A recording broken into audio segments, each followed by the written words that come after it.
Back in the year 2020, the spread of COVID-19 forced countries around the world to enforce lockdown measures. Factories were shut, production was brought to a halt, travel and transportation was restricted.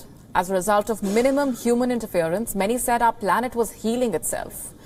But as vaccination drives in countries picked up, the economies reopened, factories resumed work, manufacturing and construction restarted, trade was brought back on track. The result was increase in emissions.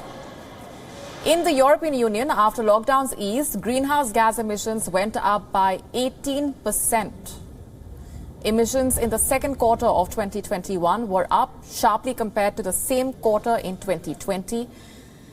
In its latest report, Eurostat states that in April, May and June this year, EU's greenhouse emissions were at 867 million tons. The lowest value of emissions was recorded in 2020 during the pandemic.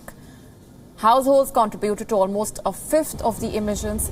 Manufacturing and construction sectors saw the largest jump and were responsible for a third of the emissions. Transportation and electricity supply sectors also added to the emissions.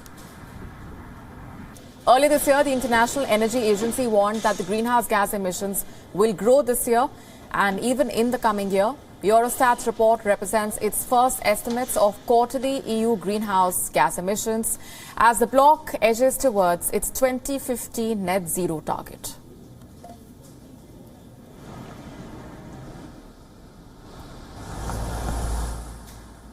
WION now available in your country. Download the app now. Get all the news on the move.